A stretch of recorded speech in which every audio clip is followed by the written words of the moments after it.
तो बात करेंगे लाइट चैप्टर की। लाइट चैप्टर में आपका देखिए सबसे पहले क्वेश्चन मैंने आपसे पूछा हुआ क्या, how we collect information from our surroundings. हम अपने सराउंडिंग चारों तरफ या आसपास, तो हम अपने आसपास से जानकारी कैसे प्राप्त करते हैं या कलेक्ट करते हैं। तो सिंपल सी आप बात समझिए कि आपके चारों तरफ होता क्या क्या, आपके सराउंडिंग में क्या क्या होता है। मान लीजिए कोई पेड़ होता होगा, है ना, कोई माउंटेन्स होते होंगे बहुत सारे, है ना, हिल्स होती होंगी, है ना। अब मान लीजिए कोई रोड भी होती होगी आपके आसपास, कोई रोड भी होती होगी आपके पास, है ना, जिस रोड पे क्या है कोई गाड़ी चल रही होगी।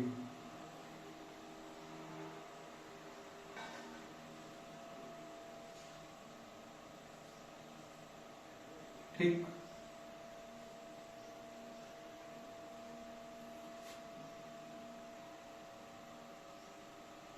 इस रोड पे क्या है कोई गाड़ी चल रही होगी, है ना, कोई किनारे बैठ के अपनी बस का इंतजार कर रहा होगा।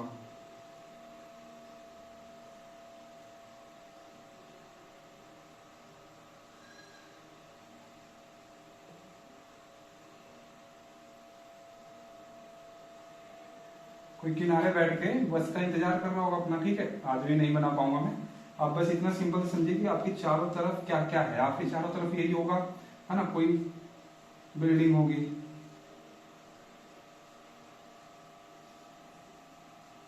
और मौसम खिला होगा बढ़िया सा गर्मी वाला, है। तो ये आपके चारों तरफ क्या है, जानकारी है, इंफॉर्मेशन है। तो इसको आप कैसे सेंस करते हैं, या सेंस मीन्स आप समझिए कि सेंस का मतलब क्या होता है, सेंस अनुभव करना, फील करना। इन सब चीजों को आप कैसे फील कर पा रहे हैं कि मौसम कैसा है, गर्मी वाला है, कैसे फील कर पा रहे हैं। तो इसके लिए आप इस चीज को अनुभव करने के लिए, आपको चारों तरफ अनुभव करने के लिए आपको क्या चाहिए होगा, हम कैसे करते हैं। तो आप समझिए कि इसको हमें कुछ ऑर्गन्स की जरूरत पड़ती है, ठीक है। ऐसे ऑर्गन्स जो सेंस करने के काम करें, तो उनको हम कहते हैं सेंस वाले, सेंस ऑर्गन्स, है ना, सेंस वाले ऑर्गन्स, या फिर इसको हिंदी में इंद्रियां भी बोलते हैं। हमारे पास कुल 6 या 5 इंद्रियां होंगी, आप जरा काउंट करिएगा। अगर आपको गर्मी का फील हो रहा है या सेंस करना है, तो कौन सा ऑर्गन आपका शरीर का है जो महसूस कराएगा आपको कि गर्मी है बाहर। तो आपका क्या है, स्किन, आपका क्या है, स्किन आपको फील कराएगा कि गर्मी है, ठीक है, क्लियर। तो एक हो गया आपका स्किन। अब बात है कि मान लीजिए कोई यहाँ पे दुकान है जो कि खाना बना रहा हो, सुंदर सा, है ना, खुशबू आ रही है उसमें से, तो उसको खुशबू को कौन सेंस करेगा, तो आपके नोज हैं, जो नोज आपके शरीर में ऑर्गन है वो सेंस करेगा। अगर उस खाने को टेस्ट करना है, तो टेस्ट करने के लिए आपका क्या है, टंग है ना, टंग, ठीक। तो 3 हो गए। अब क्या है, टंग के बाद क्या आएगा, आपको चारों तरफ पेड़ पौधे घोड़ा गाड़ी है ना, ये सब कौन सेंस कराएगा, आई, ठीक है। तो ये आपकी कितनी इंद्रियां होंगी, 4 हो गई। और कौन कौन से सेंस होते हैं भाई,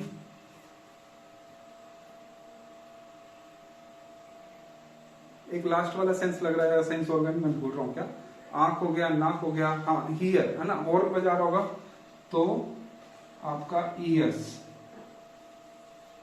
ये आपके सेंस करने वाले ऑर्गन है। फिल्में बनाई गई हैं, 6 ऑर्गन भी होता है जो कि, है ना, स्पाइडरमैन की तरह ना, उसको पीछे से फीलिंग हो जाती है कुछ ऐसा। तो 5 ही हैं, आपको जो आता होगा बता देना, ठीक है, आपके पास बॉडी ऑप्टेड कोई सेंस हो। तो सबसे इंपॉर्टेंट जो सेंस है आई की, उस आई की क्या सेंस है, क्या कैपेसिटी है, ये सेंस कर सकता है, सेंस ऑफ साइट, देखने की शक्ति, ठीक, सेंस ऑफ साइट, देखने की शक्ति, ठीक है। तो देखने की शक्ति ही सबसे इंपॉर्टेंट है। हम ज्यादातर सारी चीजों को देखते हैं और ज्यादा इंफॉर्मेशन हमें मिलती है, ठीक है। तो बात करेंगे अब लाइट की, कि यहाँ से लाइट कहां से शुरू हो जाता है। आई देखिए, आई आपका लाइट के बिना कुछ नहीं है, ठीक है। जो आपका ये सेंस वाला ऑर्गन है, जो देखने की शक्ति आपको आई देता है, बट ये आई को चाहिए क्या, कैसे देख पाएगा, लाइट की वजह से, ठीक है। तो यहां से हम लोग अपना लाइट चैप्टर चालू करेंगे कि लाइट एक्चुअली है क्या। लाइट क्या है आपको मैंने बता दिया है, light it is an form of energy, ठीक है। आप पहले लिख लीजिएगा इस चीज को, व्हाट इज लाइट, है ना। आपने ये क्वेश्चन लिख लिया, how we collect information from surrounding, कैसे करते हैं, तो आंसर होगा सेंस ऑर्गन्स के द्वारा, ठीक है, इंद्रियों के द्वारा। और उसमें भी सबसे इंपॉर्टेंट क्या होता है, आई, जो हमें देखने में मदद करता है। तो देखने में मदद करता है आई, बट उसके लिए भी हमें क्या चाहिए, लाइट। तो लाइट की आपको डेफिनेशन लिख लेंगे, what is light, it is a form of energy which unable to see us our surrounding। ठीक है, हमें चारों तरफ देखने में मदद करता है। तो अब बात पक्की हो गई है कि हमें लाइट से ही, हमारी जो आंख वाली जो आंख का सेंस पावर है वो लाइट की वजह से ही है। तो इस चीज को प्रूव कैसे किया जाए कि भाई लाइट ही देखने में मदद करती है, आंखें मदद नहीं करती। आंख तो सिर्फ जरिया है, ठीक है। सबसे इंपॉर्टेंट क्या है, लाइट है। जब तक आपकी आंखों में लाइट नहीं जाएगी तब तक आपको वो चीज सेंस नहीं होगी, ठीक है। जैसे कि सॉरी, थोड़ा सा मैंने गलत कर दिया। देखिए आप देखते कैसे, मान लीजिए कोई लाइट निकल रही है किसी ऑब्जेक्ट से, तो लाइट निकल रही है, मान लीजिए एक रे की तरह से निकल रही है लाइट, ठीक है। लाइट जो निकलती है ना, आपको पता है जो लाइट निकलती है, जो आती है, ठीक है, इस आने वाली लाइट को हम क्या बोलते हैं, इनकमिंग। और लाइट को हम समझते हैं कि एक रे की तरह निकल रही है, तो इनकमिंग रे बोल देते हैं इसको, ठीक है। इनकमिंग रे बोल देते हैं। अगर किसी सोर्स से, अगर टॉर्च है, टॉर्च से लाइट जा रही है, निकल रही है, तो उसको क्या बोलेंगे, इनकमिंग। इनकमिंग मतलब आने वाली, ठीक है। मैं यहाँ पे लिख देता हूं आने वाली, आने वाली, ठीक है। अब मान लीजिए किसी ऑब्जेक्ट के ऊपर पड़ती है, फॉर एग्जाम्पल मेरा ऑब्जेक्ट कोई ऐसा है, इसके ऊपर पहले लाइट पड़ी, देन मेरा ऑर्गन आता है कौन सा, आई, मेरा आई ऑर्गन आता है, ठीक। और मुझे क्या है, इसको देखने में, अब मेरे को आई में, जब तक देखिए मैं आंख से इस सेल को देखना चाह रहा हूं, बट मुझे अभी नहीं दिखेगा। क्यों, क्योंकि लाइट अभी सिर्फ इसके ऊपर पड़ी है। मुझे दिखना कब चालू करेगा, जब ये वाली लाइट पड़ के, जब यहां से रिफ्लेक्ट होकर मेरी आंखों में आएगी ये लाइट, तब मुझे ये लाइट कैसी, अब ये जब ये सरफेस से टकरा के आई, तो इसको क्या बोलते हैं, रिफ्लेक्शन, रिफ्लेक्टेड लाइट। जो सरफेस से टकरा के आई, समझे, कहां आई, सरफेस से टकरा के मेरी आंखों में आएगी तब। अगर मान लीजिए ये मेरी आंखों में ना आके अगर ये इधर चली जाती है, तो मुझे ये शेप नहीं दिखाएगा। बस आपको समझने की जरूरत है कि ये चीज दिख कैसे रही आपको। यहां से किसी चीज से लाइट इस पे पड़ी और वो लाइट टकरा के मेरी आंखों में आई, तब जाके मुझे ये चीज दिख रही। तो बताइए मुझे आंख क्या सिर्फ आंख से देखना पॉसिबल है, नहीं, लाइट से देखना पॉसिबल है। लाइट टकरा के आएगी और जब ये वाली लाइट हमें मिलेगी तब। यहां से आप नहीं देख पाएंगे इस शेप को, क्योंकि अभी यहाँ पे शेप से टकराया है नहीं, तो आप अपनी आंखों से सिर्फ देखेंगे तो आपको ये सूरज दिखेगा, ठीक है। जब ये लाइट इस पे टकरा के यहाँ आपकी आंखों में ये वाली रे आएगी, इसकी वजह से आपको ये शेप आपको दिखेगा, या जो भी ये है आपको दिखेगा, ठीक है। तो क्या अब सवाल ये है कि क्या आप एक्चुअली में ये जो फ्रूट है, ये एक्चुअली में फ्रूट को देख रहे हैं, नहीं, आप फ्रूट को नहीं देख रहे हैं, आप उसकी क्या देख रहे हैं, रिफ्लेक्टेड लाइट को देख रहे हैं, ठीक है। उसकी जो यहां से टकरा के इस लाइट के अंदर जो उसका इंफॉर्मेशन बना है वो देख रहे हैं। क्लियर बात, ठीक। अब जैसे कि फॉर एग्जांपल ये फ्रूट इतना सा था, फ्रूट ये पूरा है, ठीक है, ये कोई एप्पल है, ये पूरा है, ठीक है। बट मैंने क्या किया हुआ है, मैंने क्या किया है कि सारी की सारी जो लाइट है मेरी, वो यहाँ पे टकरा रही है, यहाँ इतना ही टकरा रही है, इतना ही टकरा रही है, इतना ही टकरा रही है, इतना ही टकरा, और यही टकरा के बस मेरी आंखों में आ रही है, ठीक है। यहाँ पे टकरा के नहीं आ रही, सिर्फ आधे पे रोशनी पड़ रही है, और वो रोशनी क्या है, रिफ्लेक्शन हो रहा है, तो वो मैं अपनी आंखों से देख पा रहा हूं, वो सिर्फ, तो वो सिर्फ मैं इतनी लाइट जितनी ये पड़ रही है उतना मैं सिर्फ देख पा रहा हूं। तो मुझे अब ये कैसा दिखेगा बताइए, जितना जितना पड़ रहा था, जितना जितना रिफ्लेक्शन हो रहा था, उतना उतना मुझे दिखाई, ठीक है। तो इतना मेरे को ये जितना दिख रहा है, तो वो आधे पे पड़ रहा है, तो ये मुझे आधा ही दिखेगा, सिर्फ पूरा कभी दिखेगा नहीं, क्योंकि लाइट यहाँ पे टकरा के आ ही नहीं रही है, समझ गए। तो लाइट ही डिसीजन लेता है कि आपको कितना दिखेगा वो चीज, और आपको कितनी इंफॉर्मेशन मिलेगी, ठीक है। तो लाइट आपको मैंने दोनों तरफ से बता दी, जहां जहां लाइट पड़ेगी उतना ही आपको सिर्फ दिखेगा, ठीक है। ये वाली चीज है कि नहीं है आपको नहीं पता चलेगा कभी भी, ठीक है, ये हमेशा आपको कभी दिखेगा ही नहीं। तो हम बात कर चुके हैं लाइट हमें देखने में मदद करता है, ठीक है। अगर हमारी आंखें हैं तो उससे पहले हमें लाइट चाहिए होगी। अब बात करते हैं कि रिफ्लेक्शन ऑफ लाइट क्या होता है, ठीक। Reflection of light, reflection of light. तो इस चीज को आप समझिए कि हम मान लेते हैं लाइट क्या है, कोई एक रेखा है जिसको हम रे बोलते हैं, और वो किसी चीज पर टकरा रही है, ठीक है, किसी सरफेस पे टकरा रही है, और वो टकराने के बाद क्या है, वापस आएगी। तो इसी को हम क्या कहते हैं, रिफ्लेक्शन। क्लियर हुआ आपको? इसको हम आर से डिनोट करते हैं, और ये जो आने वाली होती है इसको बोलते हैं आई, इंसिडेंट। तो अब समझ आ गया आपको रिफ्लेक्शन ऑफ लाइट क्या होता है। आप इसका आंसर लिख सकते हैं,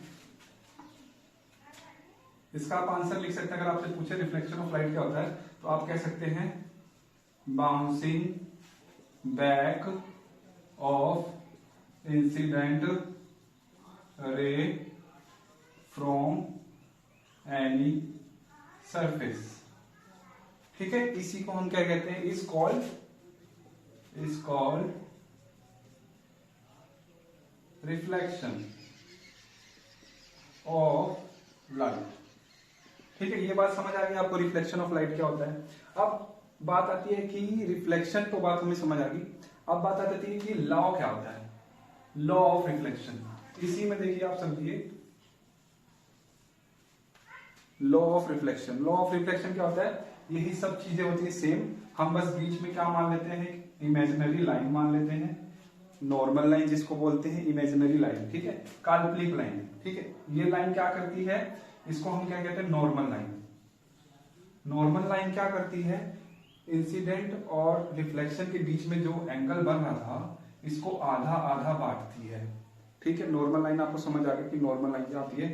तो इंसिडेंट और रिफ्लेक्शन एंगल को एंगल आई इसको बोलते हैं, एंगल आर इसको बोलते हैं। ये क्या होता है, हमेशा इक्वल होगा, ठीक। नॉर्मल लाइन से आप जब खींच देंगे नॉर्मल लाइन, तो आई और आर क्या होगा, हमेशा इक्वल हो जाएगा। ये होता है आपका, तो ये आपका होता है रिफ्लेक्शन ऑफ लाइट, ठीक। सॉरी, तो ये आपका होता है लॉ ऑफ रिफ्लेक्शन। ये हो गया पहला लॉ। दूसरा लॉ ये होता है कि इंसिडेंट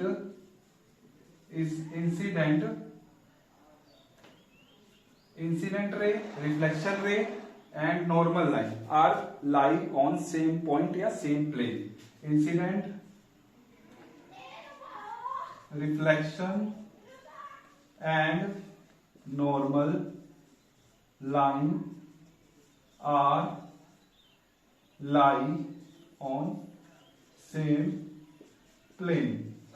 मतलब ये वाली लाइन, इंसिडेंट वाली और रिफ्लेक्शन वाली और नॉर्मल वाली, सिर्फ एक ही पॉइंट पर मिलेंगी या फिर प्लेन पर मिलेंगी, ठीक है। प्लेन आप कह सकते हैं कि एक ही शीशे पे तीनों मिलेंगे। ऐसा नहीं कि इंसिडेंट रे किसी और शीशे पे और ये रिफ्लेक्शन ऑफ लाइट किसी और शीशे से निकल रहा है, नहीं, ठीक है।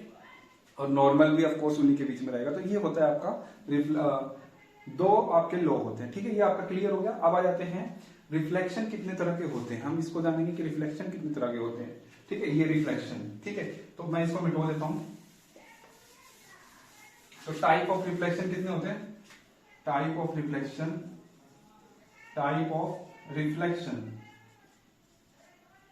Types of reflection. तो आप क्या बोलेंगे, दो तरह के रिफ्लेक्शन होते हैं। पहला होता है रेगुलर, दूसरा होता है डिफ्यूज्ड। रेगुलर वाला क्या होता है, जब रिफ्लेक्शन एक स्मूथ सरफेस पे हो, स्मूथ मीन्स एकदम स्मूथ हो, जब रिफ्लेक्शन एक स्मूथ सरफेस पे हो, ठीक है। ये सब आई हैं, ये जो जाने वाले हैं आई, ये सब आर। अब आप देख सकते हैं कि एकदम रिफ्लेक्शन क्या है, एकदम पर्टिकुलर है, ऐसा नहीं कि इधर उधर जा रहा है। जिस एंगल पे देखो ये पैरेलल है, एंगल आई और ये वाला आई और ये वाला आई पैरेलल है, तो इसका रिफ्लेक्शन भी जो है वो भी पैरेलल है। मगर यहाँ पे डिफ्यूज वाले में क्या होता है, मान लीजिए कोई रफ सरफेस है, तो ये अगर ऐसे जा रहा है तो इसका रिफ्लेक्शन ऐसे मान के चलिए, ये सब के सब पैरेलल है। ये इंसिडेंट रे क्या है, इंसिडेंट रे है, सबके सब क्या है, पैरेलल है, एकदम बढ़िया से जा रहे हैं एक ही डायरेक्शन में। बट रफ सरफेस होने के कारण इसका रिफ्लेक्शन ये हो गया, इसका रिफ्लेक्शन ये हो गया, इसका रिफ्लेक्शन ये हो गया, और इसका रिफ्लेक्शन ये हो गया। तो ये क्या आपको समझ आ रहा है, क्या ये रेगुलर आपको लग रहा है या पार्टिकुलर लग रहा है? नहीं, ये क्या है, इसका जो रिफ्लेक्शन है, इसका रिफ्लेक्शन क्या था, रिफ्लेक्शन आर पैरेलल। बट इसमें रिफ्लेक्शन, जो रिफ्लेक्शन वाली रे थी, ये कैसी है, reflection are random in direction. ठीक है, तो आपको 2 पॉइंट समझ आ गए, 3 पॉइंट हो गए ना। इसके लिए क्या चाहिए होता है, कब होता है, जब सरफेस क्या होता है, सरफेस स्मूथ होता है। और ये क्या कब होता है, जब सरफेस आपका, ऊपर लिख देता हूं, जब सरफेस आपका रफ होता है। तो आपके 3 पॉइंट हो गए, एक और ये स्मूथ, यहाँ पे आपके 1 पॉइंट हो गया कि ये हमेशा स्मूथ सरफेस होता है, ये हमेशा रफ पे। ये हमें देखो, इसको दिखा भी दिया मैंने, ये दूसरा पॉइंट बन गया। अब रिफ्लेक्शन, जो रिफ्लेक्शन है इसमें, ये सब क्या होते हैं, पैरेलल होते हैं।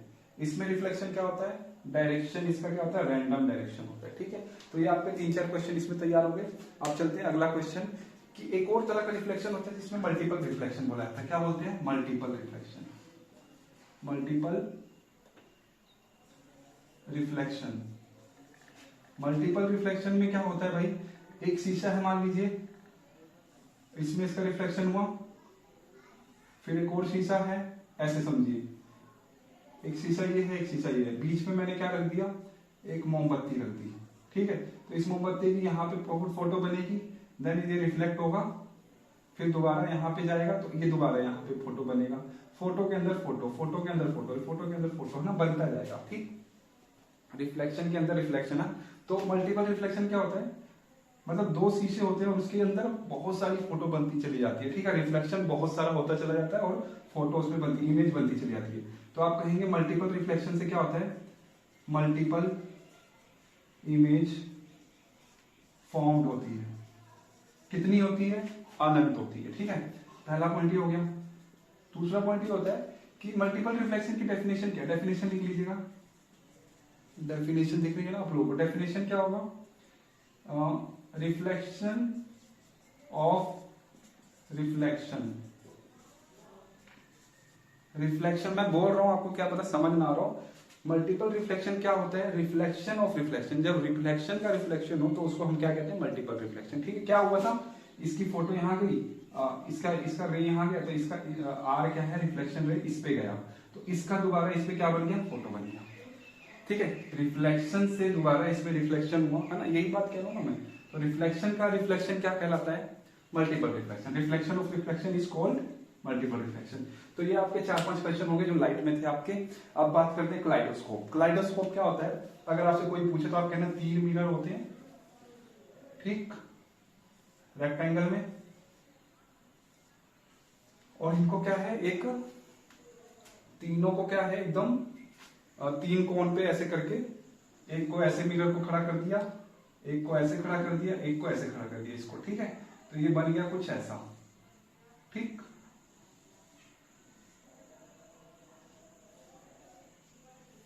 ये कुछ ऐसा बन जाएगा, आप ध्यान दीजिएगा।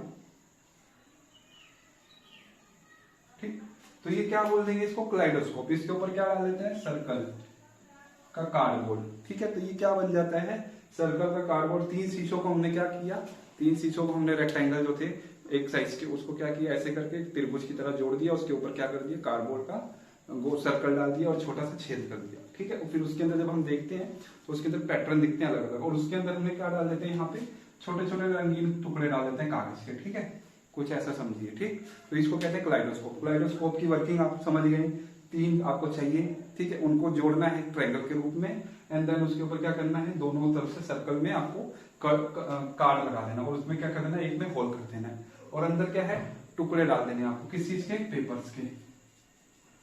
तो क्लाइडोस्कोप समझ आ गया आपको। इसमें क्या है, हमेशा आप जब उस होल में देखेंगे तो आपको बहुत सारे अच्छे अच्छे पैटर्न दिखेंगे, और जो हमेशा अलग पैटर्न दिखेगा। ठीक है, तो क्लाइडोस्कोप हो गया। अब बात करते हैं कि क्या लाइट, जो लाइट है आपका, जो लाइट है वो कितने कलर होते हैं। क्या लाइट हमेशा व्हाइट कलर की होती है, तो आपका जवाब होगा नहीं। व्हाइट कलर को जब प्रिज्म के अंदर डाला जाता है, लाइट व्हाइट कलर की है, जब इसको प्रिज्म के अंदर डाला जाता है, ये थोड़ा सा बैंड होती है और ये थोड़ा सा अपने अंदर से क्या निकालती है, 7 कलर्स निकालती है। ठीक है, प्रिज्म ट्रायंगल वाला मिरर, तो उसके अंदर से कितने के कलर निकलते हैं, 7। ठीक है, तो 1 2 3 4 5 6 और एक ऐसे कर देते हैं 7। थोड़ा सा बैंड होता है, ध्यान दीजिएगा। 1 2 3 4 5 6, चलो ये 7। तो इसको 7 कलर का क्या नाम होता है, VIBGYOR. Red, orange, yellow, green, blue, indigo, violet. Clear है, वीबग्योर याद रखना ऐसे, वीबग्योर। तो ये हो गया आपका 7 कलर से। तो आपसे पूछेगा व्हाइट कलर किस चीज का मिक्सअप होता है, तो आप कहेंगे 7 कलर का। बात करते हैं आई की। आई की बात करते हैं कि आई का डायग्राम बनाया कैसे जाए, कि आई के अंदर क्या क्या होता है, थोड़ा इसको जान लेते हैं। आई को देखिए, आप सिंपल सा सर्कल बनाइए, सिंपल सा सर्कल बनाइए ऐसा।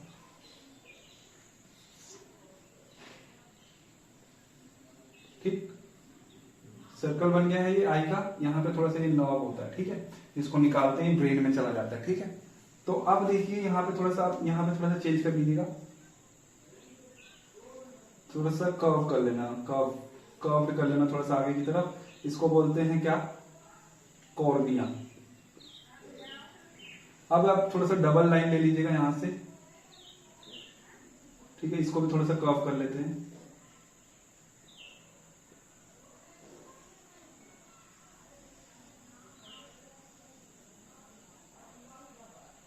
डबल लाइन लेके आपको, यही आपका क्या होगा, रेटिना। अब आपको करना क्या है, थोड़ा सा यहां से आपको थोड़ा सा गैप लेके आपको फिर से कटोरी की तरह ऐसे बना लेना है। ठीक है, यहां से भी आपको यही करना है, थोड़ा सा बड़ा करिएगा जिसके अंदर आपको लेंस लगे कि पकड़ा गया है। ठीक, यहां से भी ऐसे करके थोड़ा सा कटोरी की तरह से खोल लीजिएगा। ठीक है, इसके बीच में आपको क्या रख देना है, लेंस। ध्यान से देखिएगा, लेंस, कौन सा लेंस, ऐसे सीधा उल्टा होकर बनाया नहीं जाता। ठीक है, तो इसको बढ़िया से बना देते हैं।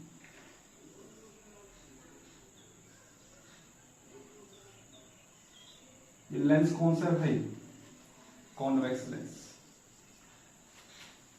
समझ गए, ये जो बनाया है जिसमें पकड़ा हुआ है लेंस को जिसमें पकड़ा हुआ है, इसको बोलते हैं सिलेरी मसल, सिलेरी मसल। ठीक, सिलेरी मसल्स के आगे ही ये होता है काला काला सा, जिसको क्या बोलते हैं, आइरिस बोलते हैं।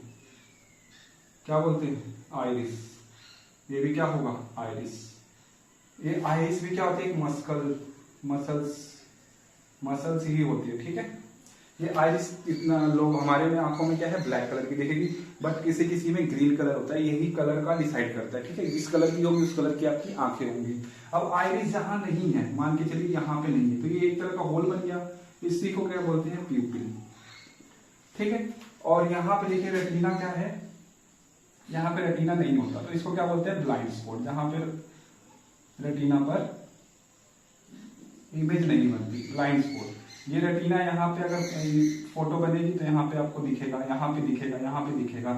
ठीक है, बट अगर यहाँ पे लाइट यहाँ से निकल के अगर रिफ्लेक्शन इसका यहाँ आ गया तो यहाँ पे आपको फोटो कभी नहीं दिखेगी। ठीक, और इसको बोलते हैं, जो ये नसें जो ब्रेन में जाती हैं, इसको बोलते हैं ऑप्टिक नर्व। ठीक है, तो आपको अगर पूछ दिया जाए कि एक्सप्लेन आई या टेक केयर, है ना, आपको समझा दिया ना मैंने, कॉर्निया क्या होता है, ये क्या होता है, सबसे शुरू में होता है, और ये क्या होता है, प्रोटेक्ट करता है, protect our eye from dust particle, सबसे बाहर होता है। और it is also called shield of eye. ठीक है, कॉर्निया की बात होगी। आइरिस समझ आ गया आपको कि ये मसल्स होते हैं जो प्यूपिल को बनाते हैं। ठीक है, प्यूपिल जहां मसल एब्सेंट होता है वहां पे प्यूपिल होगा। ठीक है, और ये आइरिस क्या होता है, फैलता है, सिकुड़ता है। ठीक, आइरिस क्या होते हैं, जब लाइट ज्यादा होती है, लाइट ज्यादा, तो प्यूपिल क्या होगा, अरे आइरिस क्या होगा, लाइट ज्यादा है तो ये क्या होगा, आगे की तरफ आ जाएगा, मतलब श्रिंक हो जाएगा। ठीक है। अगर लाइट कम हुई तो आइरिस क्या है, स्प्रेड हो जाएगा, फैल जाएगा। ठीक है, आइरिस क्या है, पीछे की तरफ आ जाएगा। पीछे की तरफ आने से क्या होगा, लाइट कम है तो लाइट ज्यादा से ज्यादा मांगेगा अपने अंदर। ठीक है, लाइट को ज्यादा अंदर जाने के लिए बोलेगा तो ये क्या दरवाजे की तरफ होते हैं, दरवाजा खुल जाएगा तो लाइट क्या है, कम लाइट में ज्यादा लाइट जाने लगेगी आंखों में, तो आपको दिखने लगेगा। ठीक है, तो उम्मीद है आपको ये समझ आ गया। अब आ जाते हैं केयर ऑफ आई। ठीक है, केयर कैसे की जाए, सबसे पहले अब क्वेश्चन बनेंगे केयर ऑफ आई। ठीक, केयर ऑफ आई का मतलब क्या है, सबसे पहला point, do not read in low light या do not read in low light और मोर लाइट। ना लो लाइट में पढ़े ना मोर लाइट में पढ़े। ठीक है, मतलब डिम लाइट में भी नहीं पढ़ना आपको। ठीक, दूसरा पॉइंट क्या है, do not see at do not see direct at the sun की तरफ, या बहुत ज्यादा लाइट वाला कोई सोर्स है उसकी तरफ बिल्कुल मत देखिए। ठीक, तीसरा पॉइंट क्या है, never rub your eyes, never rub your eyes when dust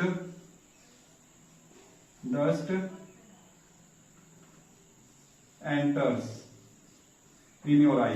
आपको आंखों में क्या है, कभी रगड़ना नहीं है उसको, क्या है, स्क्रैच आ जाते हैं आंखों की कॉर्निया में। ठीक है, अगर वो डस्ट, अगर धूल मिट्टी, अगर किसी का किस चीज का हुआ, लोहे का हुआ, ठीक है, रगड़ देंगे तो लाल हो जाएगा, पूरा खराब हो जाएगी आपकी आंख। तो उसको क्या है, आपको ध्यान से उसको धो के निकालना है। ठीक है, उसको बड़े सावधानी से, ऐसे रगड़ने से आपको जल्दबाजी नहीं करनी, पहले उसको ध्यान से देखिए कि धूल रहा है कि नहीं धूल रहा है। ठीक है, आगे देखिए, पानी से निकल जाता है, बहुत सारी चीजें लिक्विड आते हैं निकल जाते हैं। ठीक, नेवर रब योर आइज हो गया। और बताइए, आपको नियर साइड से ज्यादा पास की चीज नहीं, मतलब 25 सेंटीमीटर होता है ना, उससे ज्यादा आगे आपको वस्तु को नहीं पढ़ना है। ठीक है, नेवर सी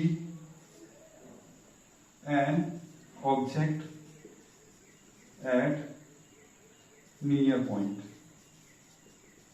मतलब आपकी आंख है, ठीक, आपकी आंख को क्या है, कितना दिखेगा, कम से कम 25 सेंटीमीटर रखेंगे तभी दिखेगा। उससे बाद अगर आपने यहाँ पे मान लीजिए कोई आदमी है 25 सेंटीमीटर पर, अगर यहाँ पे 25 सेंटीमीटर कोई अक्षर है, मान लीजिए ए अक्षर है और 25 सेंटीमीटर, तो आपको दिखेगा बढ़िया से। बट जैसे ही वो 20 पे आया और आप उसको देखने की कोशिश करेंगे तो आपके सर में दर्द होने लगेगा। ठीक, तो ये भी बात आपको ध्यान देनी है। ठीक है, ये आपका क्लियर हो गया केयर ऑफ आई। अब बात आते हैं अगले टॉपिक पे, आपका रिवीजन हो गया। ठीक है, एक बात और, दान देते वक्त आपका जो आंख का दान देते हैं उसमें कॉर्निया का यूज होता है, बाकी सबका यूज नहीं होता है। और 2 घंटे तक आपकी आंखें मरने के बाद क्या है, जिंदा रहती है। इसका लाइफ क्या होता है, 2 घंटे। ठीक है, 2 आवर्स। ठीक, जब आदमी मर जाता है तो उसकी आंखों को 2 घंटे के अंदर आप निकाल लेंगे तो किसी ना किसी अंधे आदमी का भला हो जाएगा। ठीक, तो अब बात करेंगे साउंड चैप्टर की। साउंड चैप्टर में साउंड होता क्या है, प्रोपागेशन कैसे होता है उसका, नॉइस कब बोलते हैं साउंड को, और म्यूजिक कब बोलते हैं, सब इसको हम लोग एकदम अच्छे से इसको पढ़ते हैं। तो सबसे पहले बात कर लेते हैं कि साउंड होता क्या है, व्हाट इज साउंड। तो साउंड एक फॉर्म है एनर्जी का जो कि काम करने की क्षमता रखता है। Sound is a form of energy that is produce by vibrating object, ये बात सही है। And is able to do work, वह काम करने की क्षमता रखता है। ठीक है, तो इसमें यही लिखा गया है कि साउंड एक फॉर्म है एनर्जी का। ठीक, और वो प्रोड्यूस किससे होता है, वाइब्रेटिंग, थोड़ा सा एक्स्ट्रा जुड़ा है वाइब्रेटिंग ऑब्जेक्ट। ठीक है, बट ये सेम है कि एबल होता है वर्क करने के लिए। क्लियर है। तो अब बात करते हैं कि साउंड प्रोड्यूस कैसे होता है। तो साउंड प्रोड्यूस होता है किसी बॉडी के वाइब्रेट करने से। Sound is produce by any vibration of body. ठीक है, आप इसको लिख भी सकते हैं, sound is produce when an object vibrate. ठीक है, बात वही है, घुमा फिरा के आप जैसे मर्जी लिख सकते हैं। जब आप किसी भी चीज को हिलाते हैं ये तो वो या वाइब्रेट करते हैं तो वो क्या है, साउंड प्रोड्यूस करेगा। जैसे आप अपने हाथ को भी हिला रहे हैं ना, तो वो भी साउंड प्रोड्यूस कर रहा है, बट आपको वो सुनाई नहीं दे रहा। ठीक, तो कुछ चीजें ऐसी हिलती हैं जो आपको साउंड सुनाई देती हैं, कुछ ऐसी चीजें भी हैं जो हिलती हैं बट आपको साउंड उनका क्या पता आप सुनने के उसको योग ना हो। ठीक है, क्या पता वो इनऑडिबल है, बट ऐसा नहीं है कि उसमें साउंड नहीं, साउंड है। ठीक, तो बात करते हैं कि साउंड चलता कैसे है। आप ये जान चुके हैं कि अगर देखिए ये स्पीकर है, ये आपका क्या है, एक तरह से आपका ये मुंह ही है, ठीक है। मुंह में से आप क्या करते हैं, अपना साउंड निकालते हैं। साउंड निकालने के बाद आप जानते हैं कि साउंड क्या करता है, कोई काम करने की क्षमता रखता है। तो आपके मुंह से साउंड निकला और उस साउंड ने क्या है, आपके आसपास जो पार्टिकल्स, आप मतलब मानिए कि स्पीकर के आगे जो ये पार्टिकल्स हैं छोटे छोटे, ठीक है, ये छोटे छोटे पार्टिकल्स हैं, इनको क्या है, उनके ऊपर काम करेगा। काम कैसा करेगा, ये क्या है, पार्टिकल हिलने लगेगा, वाइब्रेट करने लगेगा। वाइब्रेट करेगा तो फिर आप जानते हैं कि इन पार्टिकल्स के पास क्या आ गया, साउंड आ गया। तो अब ये साउंड क्या है, अब फिर आगे वाले पार्टिकल पे काम करेगा, ठीक है, इसके आगे वाले पार्टिकल्स पे। तो ये वाले पार्टिकल्स पे काम करेगा तो ये वाले पार्टिकल्स क्या है, फिर से हिलने लगेंगे। तो ये हिलने लगे मतलब कि कोई चीज़ हिलने लगे तो क्या है, उसमें साउंड प्रोड्यूस हुई। तो आपका वो साउंड जो मुंह से निकला है वही वाला साउंड सेम टू सेम वही रहेगा, ठीक है। हिलने से क्या है, पार्टिकल्स तो हिल रहा है बट साउंड वही रहेगा, चेंज नहीं होगा, ठीक है। थोड़ा बहुत उसका लो हो जाएगा बट साउंड सेम रहेगा। तो आप इस चीज़ को समझिए, चलता रहेगा। आपके मुंह से क्या है, साउंड निकला, अगले वाले पार्टिकल पे गया, अगले वाला पार्टिकल हिलने लगा तो उसने दूसरे अगले वाले को हिलाया, अगले वाला हिला, फिर दूसरे वाला हिला, ठीक है, दूसरे वाले ने दूसरे अगले वाले को हिलाया। ऐसे ही चलते चलते ये क्या है, ट्रैवल कर जाता है।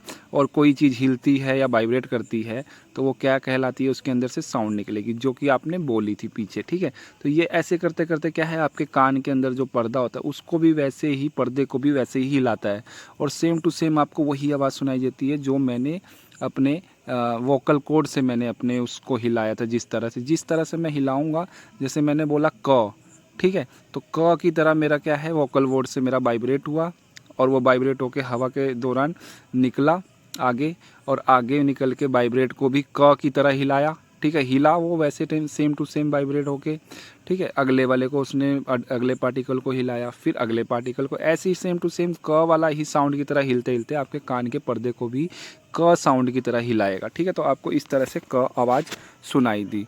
तो साउंड आप समझ आ गया होगा कि आपको पार्टिकल्स के थ्रू करता है। जहाँ पार्टिकल नहीं होंगे वहाँ साउंड क्या है, ट्रैवल नहीं करेगा। जैसे कि फॉर वैक्यूम, ठीक है, वैक्यूम में कोई पार्टिकल नहीं होता।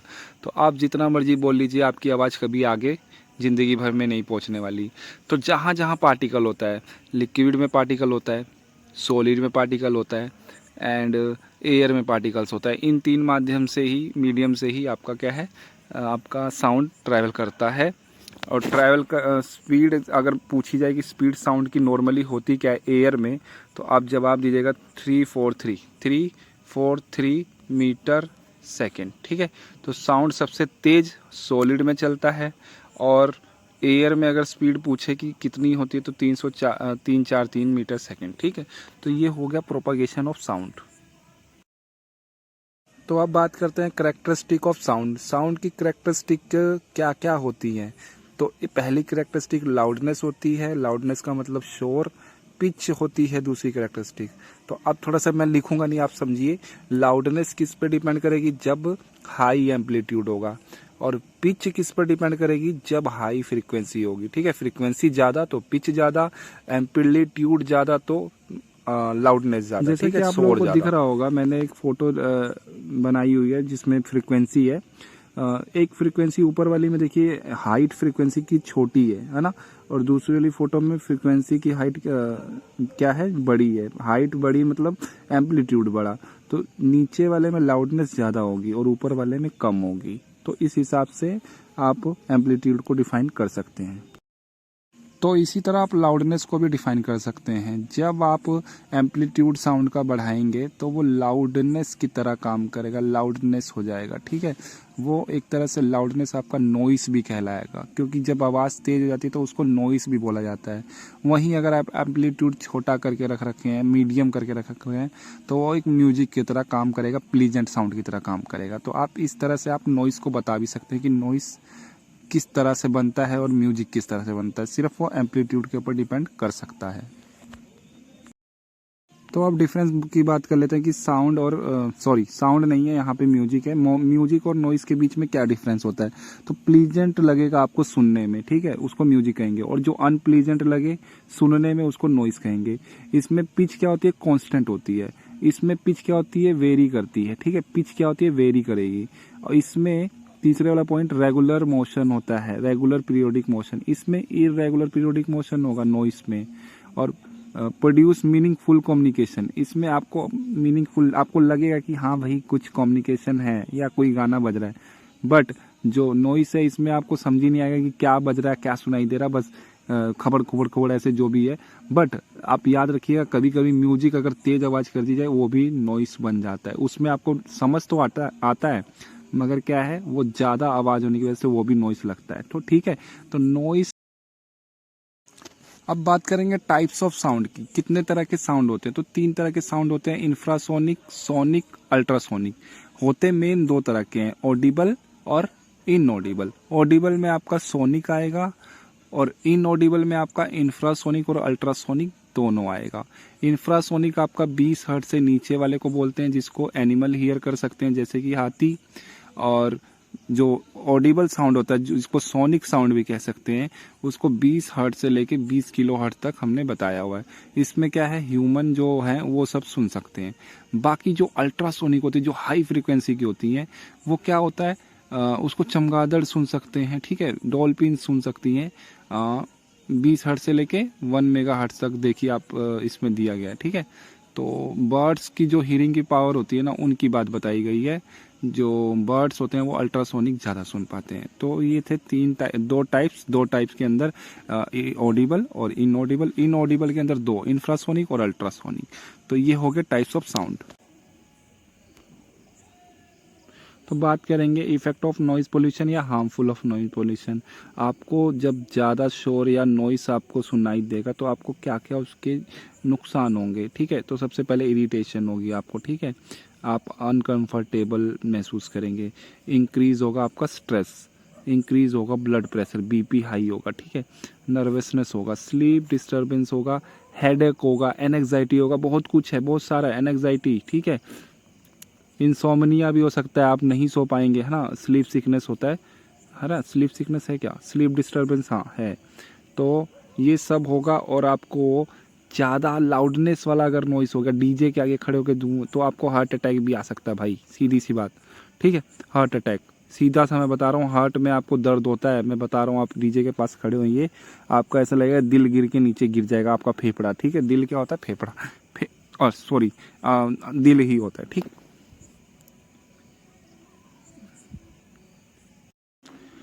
तो अगला चैप्टर है इलेक्ट्रिसिटी के केमिकल इफेक्ट। तो सबसे पहला क्वेश्चन ये आपसे अगर पूछ दे कि what is the chemical effect of electricity, आप समझते क्या, what do you mean by chemical effect of electricity. तो आप समझिए ना इस बात को, जब बिजली को किसी लिक्विड में या कंडक्टर, जो गुड कंडक्टर लिक्विड होते हैं, उनसे अगर आप उस बिजली को पास करेंगे तो वो क्या है, उसमें कुछ केमिकल रिएक्शन होंगे, क्या होंगे, केमिकल कोज होंगे, केमिकल चेंज होगा उसके अंदर। तो उसी को तो कहते हैं बिजली का रासायनिक प्रभाव या केमिकल इफेक्ट ऑफ इलेक्ट्रिसिटी, ठीक। सिंपल सी बात हो गई।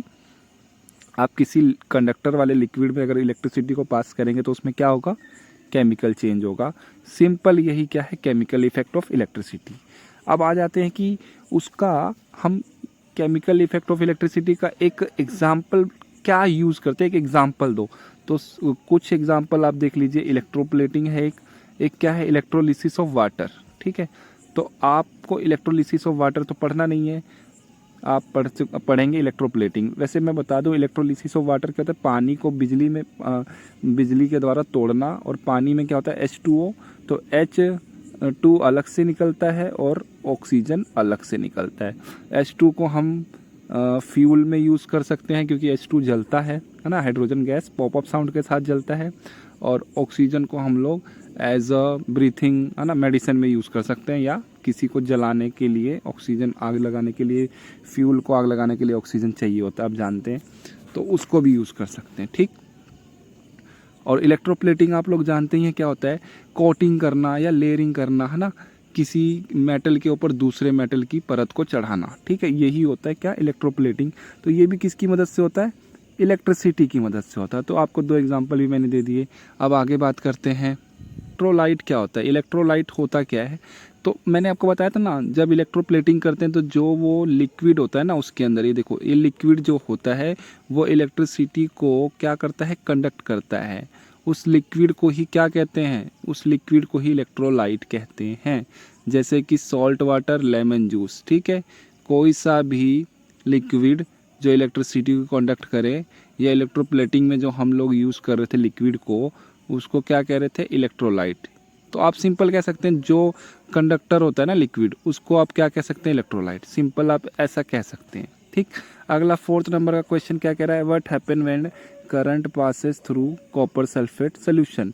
जब कॉपर सल्फेट सोल्यूशन से आप करंट को पास करते हैं तो क्या होता है, तो कॉपर डिपॉजिट हो जाता है नेगेटिव वाले पे, और नेगेटिव इलेक्ट्रोड पे, और ब्लू कलर ऑफ सॉल्यूशन में फेड, ठीक है। उसका जो ब्लू कलर है वो हम झड़ सकता है, ख़त्म हो सकता है, ठीक है। हिंदी में भी पढ़ सकते हैं, जब धारा कॉपर सल्फेट के घोल से गुजरती है तो कॉपर धातु नेगेटिव पर जम जाती है और उसका घोल का नीला रंग हल्का पड़ जाता है, ठीक है। उसका नीला रंग क्या है, हल्का पड़ जाएगा, फेड हो सकता है।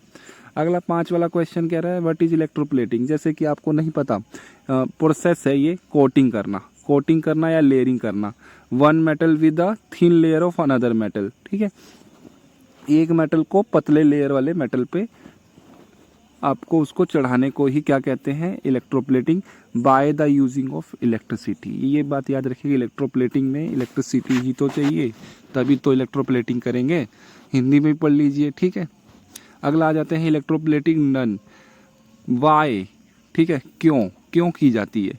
तो लोहे के ऊपर किसी और मेटल की चढ़ा देंगे तो रस्टिंग नहीं होगी ना, टू प्रिवेंट रस्टिंग से बचाने के लिए, जंग से बचाने के लिए, नीचे हिंदी में लिखा हुआ है।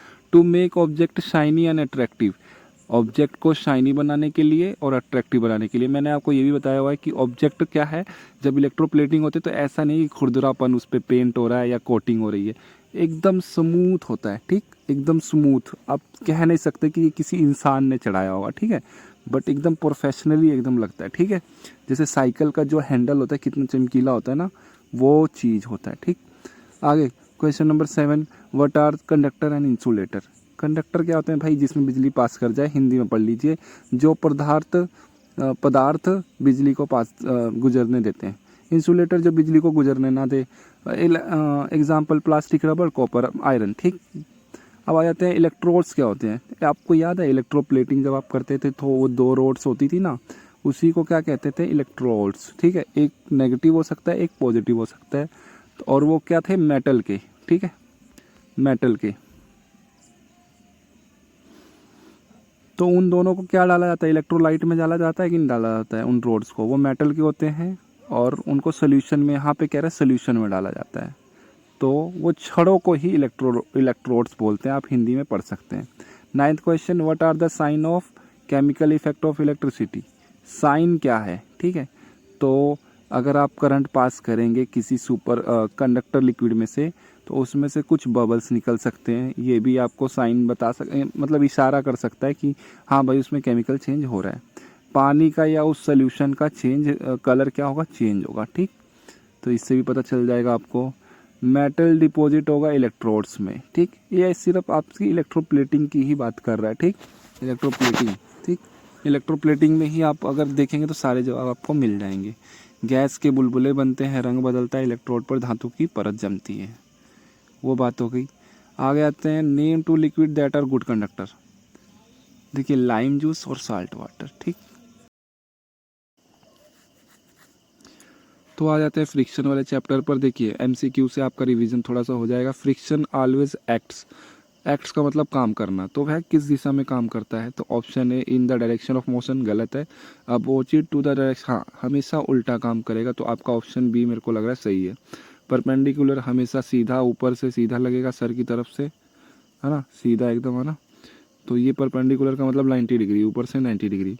अलोंग द सरफेस, क्या सरफेस के साथ साथ लगेगा, नहीं, तो उत्तर बी आपका सही है।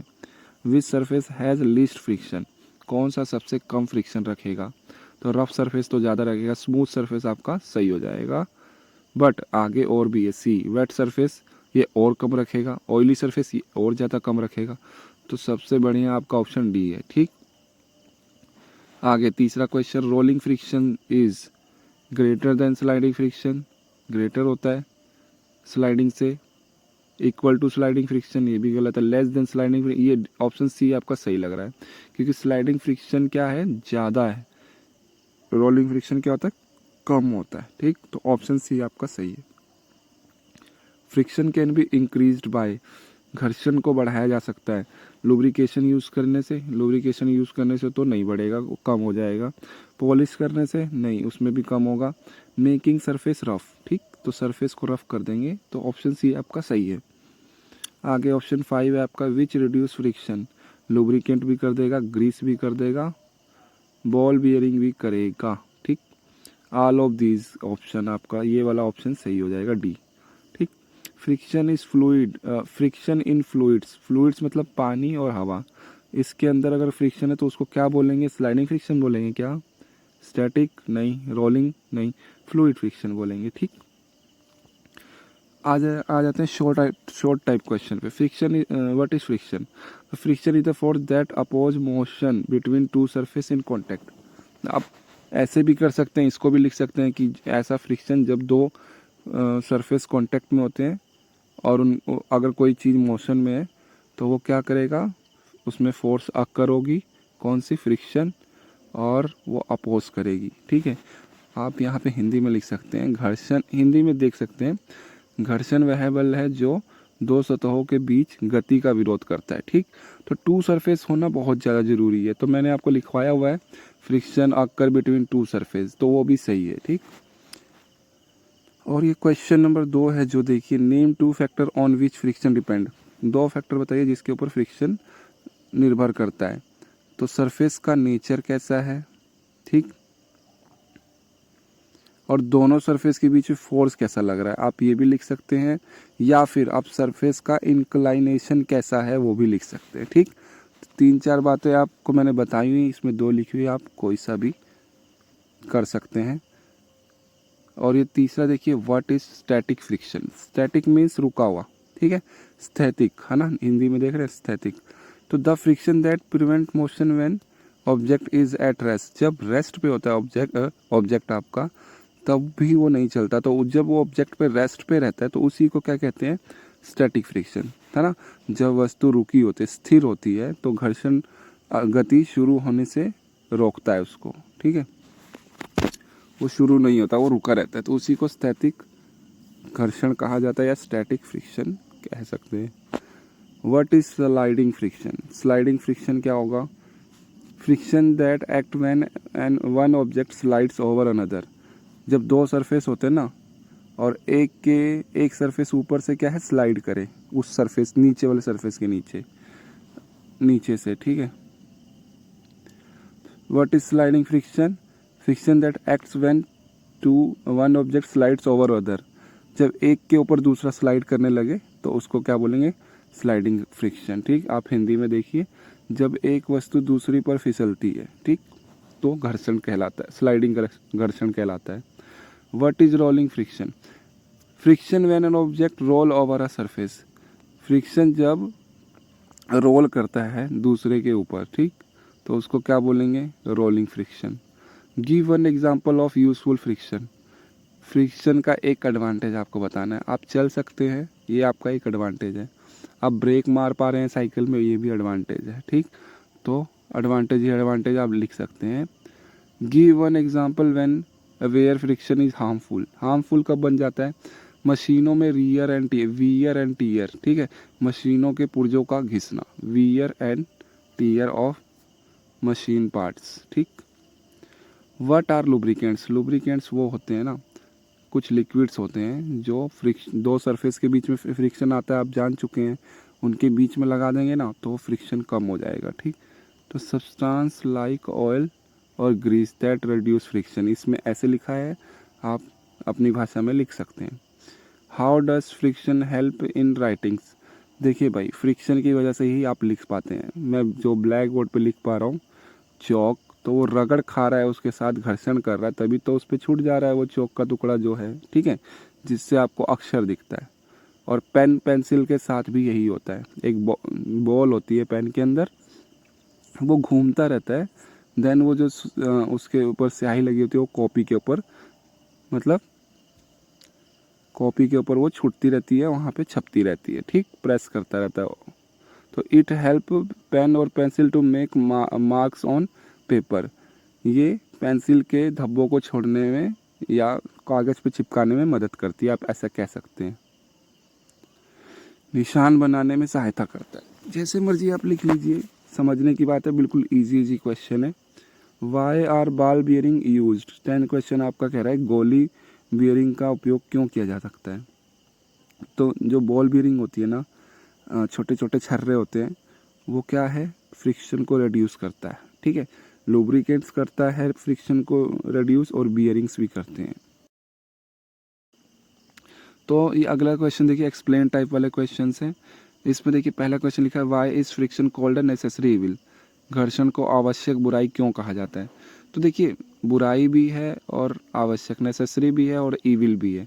ईविल मीन्स बुराई, शैतान, जो भी मान के चलिए।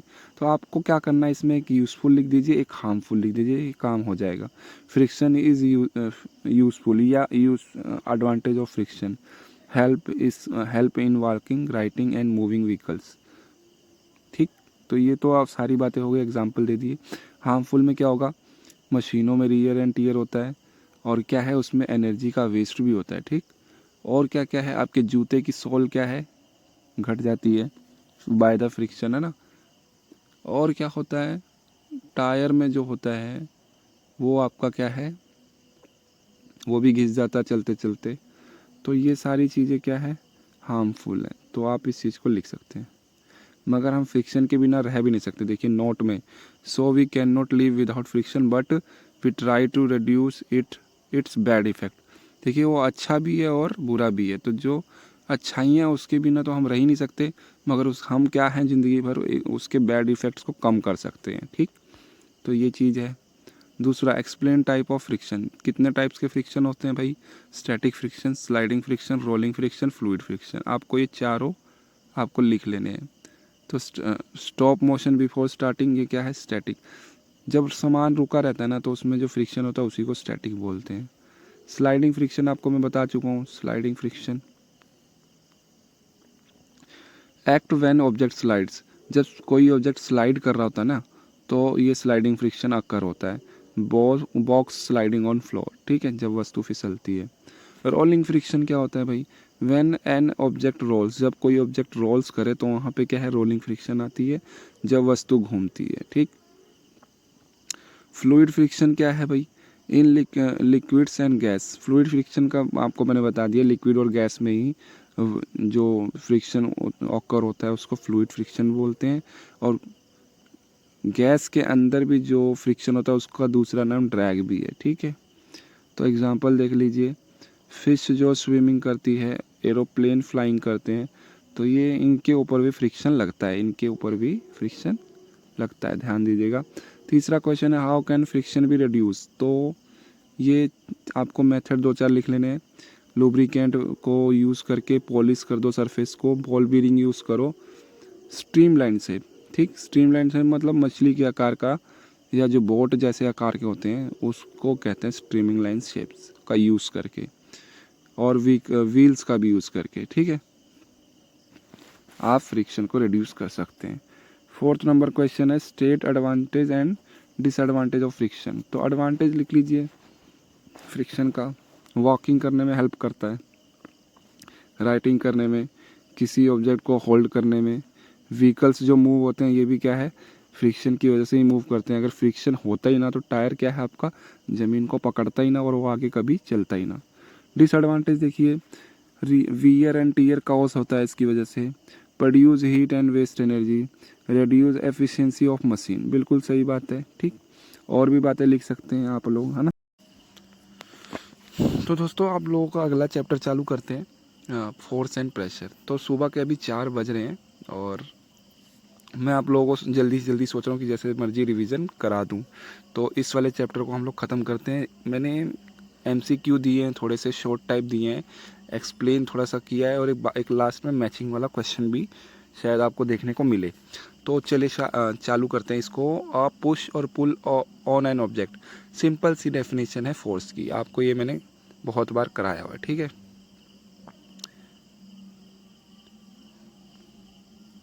अगला क्वेश्चन है आपका the unit of force. Force की यूनिट जो होती है भाई साहब, सी वाला ऑप्शन, न्यूटन। आंसर देखिए न्यूटन है। ठीक, force can change the, force क्या क्या चेंज कर सकता है, फोर्स के कुछ इफेक्ट होते हैं ना। आप आटे को देखिए अपने फोर्स से ही ना, अपने हाथों से फोर्स लगाते तो उसका शेप क्या है, चेंज होता है। तो शेप चेंज हो सकती है। कोई चीज़ चल रही है, कोई गाड़ी चल रही है, अगर आप उसको टक्कर मार देंगे तो उसकी स्पीड क्या है, चेंज हो जाएगी। ठीक है, बॉल की स्पीड क्या होती है, बॉलर कुछ और स्पीड से फेंकता है, बैट्समैन कुछ और स्पीड से मारता है, तो स्पीड भी चेंज हो सकती है, डायरेक्शन भी चेंज हो जाएगा। डी ऑप्शन बिल्कुल सही रहेगा, तीनों ऑप्शन सही है ऊपर वाले, तो डी में ही है, तो डी को चूज कर लीजिएगा। प्रेशर इज इक्वल टू, देखिए force upon area, pressure is equal to force upon area, तो फोर्स अपॉन एरिया ये रहा बी वाला। ठीक, इसको मैंने डिवाइड लगाया हुआ, तो आप कंफ्यूज मत होइएगा। देखिए आंसर बी में देखिए कैसे लिया हुआ है, तो इसको आप कर सकते हैं। आगे SI unit of pressure, pressure का एसआई यूनिट क्या होता है, पास्कल, बी, हाँ B answer. Atmospheric pressure is the pressure exerted by, जो एटमॉस्फेयर के द्वारा जो प्रेशर लगता है उसको क्या कहा जाता है, सनलाइट बोला जाता है, एयर बोला जाता है, वाटर वेपर बोला जाता है, नन ऑफ दिस। तो आप वाटर एयर आप सही कह सकते हैं, क्योंकि एटमॉस्फेयर में वाटर एयर ही तो होता है। ठीक है, सतह का क्षेत्रफल घटता है, तो आप जानते हैं ना फोर्स अपॉन एरिया, एरिया क्या है, नीचे होता है डिवाइड में, और डिवाइड वाला अगर बढ़ेगा तो फोर्स क्या है, घटेगा। अगर एरिया जो नीचे डिवाइड में अगर वो घटेगा तो फोर्स क्या है, बढ़ेगा, एक दूसरे का उल्टा होते हैं। ठीक है, तो डिक्रीज लिखा हुआ तो इंक्रीज, बी वाला आंसर आपका सही होगा प्रेशर में। ठीक है, शॉर्ट वाले टाइप में क्वेश्चन में देखिए सबसे पहले ही फोर्स की डेफिनेशन क्या होती है, व्हाट इज फोर्स, तो push and pull acting on an object is known an force. ठीक है, पुश और pull is called force. Give two effect of force, तो आपको मैंने एमसीक्यू में भी करा दिया है, ये दो पूछ रहा है, तीन होते हैं ना, स्पीड को चेंज कर सकता है, शेप को चेंज कर सकता है, डायरेक्शन को चेंज कर सकता है। ठीक, कॉन्टैक्ट फोर्स क्या होता है, देखिए फोर्स के टाइप्स आ गए। कॉन्टैक्ट फोर्स क्या होता है, जब फोर्स टू ऑब्जेक्ट जब कांटेक्ट में होती है या टच के द्वारा की जाती है तो उसको कहते हैं कांटेक्ट फोर्स, जो बल केवल वस्तु के संपर्क में आने पर कार्य करता है। ठीक, अगला क्या कह रहे हैं, देखिए कांटेक्ट फोर्स के एग्जांपल भी, फ्रिक्शन, मस्कुलर फोर्स। आगे क्या है फोर्थ वाले क्वेश्चन में, what is non contact force, non contact जो बिना हाथ लगाए इनडायरेक्ट वे में हो जाता है, जैसे कि force act without physical contact, आप टच करने की जरूरत ही नहीं है उसको। Example magnetic force, gravitational force. ठीक, ग्रेविटेशनल फोर्स आपको टच नहीं करेगी, जब आप थोड़ा सा ऊपर उछलेंगे तो कोई आपको टच करने वाला नहीं है, वो अपने आप ही ग्रेविटी आपको खींच लेगी। ठीक, आगे what is pressure, the force acting per unit area. ठीक है, या आप ऐसे भी लिख सकते हैं force equal to pressure equal to force upon area. ठीक है, यही क्या है, प्रेशर है, इसका यूनिट क्या होता है, पास्कल। ठीक, 6 वाला, why is it easier to cut with a sharp knife, आप चाकू से किसी चीज़ को, चाकू जैसी शेप से किसी चीज़ को क्यों काट सकते हैं, क्योंकि बच्चे चाकू का जो एरिया है ना वो बहुत कम होता है। ठीक, आप देख सकते होंगे उसकी धार को, एरिया कम होता है, एरिया कम, एरिया क्योंकि डिवाइड होता है, आपने अभी पढ़ा फोर्स अपॉन एरिया 5th वाले क्वेश्चन में। अगर एरिया देखिए नीचे है, अगर एरिया कम होगा तो प्रेशर क्या होगा, बहुत ज़्यादा, तो चाकू का जो एरिया है वो क्या है, बहुत कम होता है, तो इस करके प्रेशर उसका क्या होता है, ज़्यादा होता है, इसलिए वो किसी चीज़ को आसानी से काट सकता है। ठीक है, तेज चाकू का क्षेत्रफल कम होता है, क्षेत्रफल मीन्स एरिया। ठीक, 6 वाला क्वेश्चन आपका हो गया, समझ आ गया। 7th वाला क्वेश्चन देखिए, why do camels have broad feet, ऊँट के पैर चौड़े क्यों होते हैं, to reduce pressure on sand, देखिए उनके पैर क्या होते हैं ना, चौड़े होते हैं, उनका एरिया नीचे का जो पैर का होता है वो ज़्यादा चौड़ा होता है, इस करके वो सैंड के ऊपर क्या है, ज़्यादा खड़े हो पाते हैं। ठीक है, क्योंकि प्रेशर क्या है, उनके पैरों का एरिया ज़्यादा, और आप जानते हैं एरिया जब ज़्यादा तो प्रेशर कम, तो प्रेशर कम लगे तो सैंड के अंदर वो कम अंदर जाएंगे। ठीक है, वो सैंड के ऊपर ही रहेंगे, क्योंकि प्रेशर क्या है, कम है। ठीक, अगर ज़्यादा प्रेशर होता तो उनका पैर बालू में धंस जाता। आगे 8 वाला, what instrument major pressure, pressure को नापने के लिए बैरोमीटर यूज होता है, आपको बताया होगा मैंने। Why does a sucker stick to a surface, एक सकर जो होता है, जो आपने देखा होगा ना, वो एक आता है ना, चिपक जाता है, जिसको मारते हैं आप वो चिपक जाता है ना दीवार में, तो ऐसा क्यों होता है, क्योंकि जो अगर उसको आप ज़ोर से मारते हैं तो उसमें की रबड़ जो है हवा को बाहर निकाल देती है और उस रबड़ के अंदर कोई हवा बचती नहीं, तो वो दीवार के साथ चिपक जाती है। ठीक है, तो इसी को कहते हैं जो हवा एयर निकल जाती है, वैक्यूम क्रिएट हो जाता है। तो आप इसको ऐसे भी कह सकते हैं कि बिकॉज द एटमॉस्फेरिक प्रेशर, अंदर की हवा निकल गई तो वो अंदर क्या है, अब दीवार पे कैसे चिपकेगा, बाहर की हवा जो है उसको धक्का दे के चिपका के रखेगी, उस पर प्रेशर लगा के रखेगी, इस करके वो दीवार में आपको चिपका हुआ दिखेगा। ठीक, तो इसको क्या कहते हैं, एटमॉस्फेरिक प्रेशर कहते हैं। ठीक, तो 10th वाला क्वेश्चन कह रहा है कि लिक्विड और गैस के अंदर प्रेशर क्यों होना चाहिए, क्यों महत्वपूर्ण है। क्योंकि देखिए अगर टंकी में पानी आपने भरा हुआ है तो टंकी के पानी में अगर प्रेशर नहीं है तो टंकी क्या है आपका, पिचक जाएगी। ठीक है, क्योंकि बाहर एटमॉस्फेरिक प्रेशर है जो, वो क्या है, टंकी के ऊपर दबाव प्रेशर डाल रहा है और उस पर प्रेशर डालेगा तो टंकी क्या है, एकदम पिचक जाएगी। बट अंदर जो हवा है, टंकी खाली थी या फिर अंदर जो पानी भरा हुआ है उसने क्या है, एक प्रेशर क्रिएट किया हुआ है जो कि हवा के एटमॉस्फेरिक जो बाहर की हवा वाला प्रेशर है उसको वो अपोज कर रहा है। ठीक है, ये एक दूसरे को क्या है, कैंसिल करते हैं। बाहर से हवा धक्का मारती है और अंदर से आपका पानी धक्का मारता है। पानी के अंदर प्रेशर होता है तभी तो होता है, तो इस करके आपका प्रेशर दोनों के अंदर होना ज़रूरी है। आप यहाँ देख भी सकते हैं क्योंकि यह है, उन्हें हर दिशा में दाब डालने और बहने में मदद करता है। ठीक है, आपको लग रहा होगा कि बहने में मदद कैसे करता है, तो पानी क्या है, ऑफ कोर्स ग्रेविटी की वजह से बहती है। टंकी का पानी अगर आपको नीचे उतारना है तो ग्रेविटी का मेन इंपॉर्टेंट रोल होता है। बट हवा में ऐसा नहीं होता। हवा में कैसे मूवमेंट होती है, हवा क्या हवा देखिए, हवा वाली जो एटमॉस्फेयर है वो ग्रेविटी ने पकड़ा तो हुआ है, बट हवा एक जगह से दूसरी जगह कैसे जाती है ये बताइए, ग्रेविटी की वजह से नहीं, उसके अंदर प्रेशर होता है तो वो मूव होता है। ठीक है, तो प्रेशर मूव भी कराता है लिक्विड और गैस को। ठीक, अगला आ जाते हैं एक्सप्लेन वाले, जो लॉन्ग टाइप क्वेश्चन होते हैं उनकी बात करते हैं। तो क्या रखा है, explain different type of force with the example. ठीक है, तो टाइप्स को बताना है और एक्सप्लेन करना है। तो सबसे पहला टाइप्स होता है कॉन्टैक्ट फोर्स, जो muscular force applied by our muscles, जो टच के द्वारा, टच करेंगे तो मसल फोर्स लगेगा ही, है ना, मस्कुलर फोर्स बोलेंगे। तो मस्कुलर फोर्स आप कॉन्टैक्ट फोर्स में डाल दीजिए। फ्रिक्शन फोर्स भी क्या है, टच के द्वारा ही होता है। किसी चीज़ को अपोज कैसे करेगा, देखो एयर है, एयर क्या है, टच करेगा प्लेन की सरफेस को, तो टच तो कर रहा है ना। नीचे ज़मीन के अंदर भी टायर जो आपका साइकिल वाला चल रहा है वो भी तो टच होके चल रहा है। तो ये कॉन्टैक्ट फोर्स जो टच हुए हैं, ठीक है, जो कॉन्टैक्ट में होकर फोर्स क्रिएट करें उसको कॉन्टैक्ट फोर्स कहेंगे। दूसरा है नॉन कॉन्टैक्ट फोर्स। तो मैग्नेटिक फोर्स देखिए, मैग्नेट अट्रैक्ट्स और रिपेल। जो मैग्नेट है वो किसी को टच नहीं करता, वो खींच लेता है और धक्का भी दे सकता है।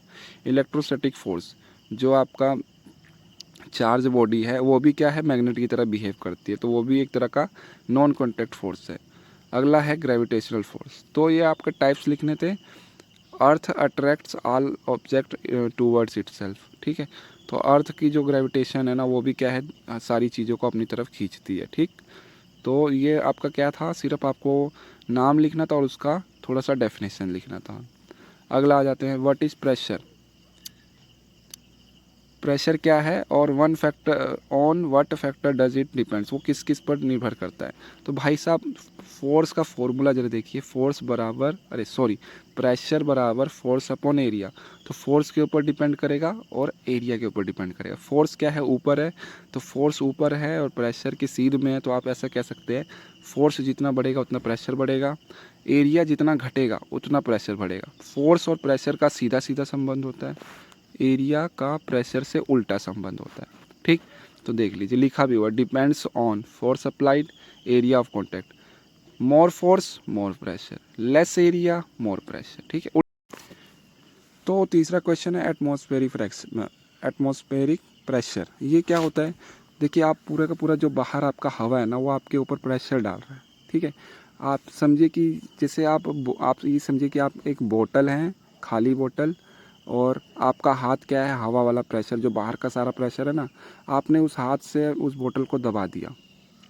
ठीक, तो वो बोतल क्या है, अंदर कुछ था नहीं और ढक्कन खुला हुआ था, तो वो बोतल क्या है, दब गया, है ना। बट वही चीज़ अगर मैं उस बोतल के अंदर पानी भर देता और ढक्कन बंद कर देता और जब मैं उसको दबाने की कोशिश करता बोतल को, तो वो क्या है, नहीं दबता।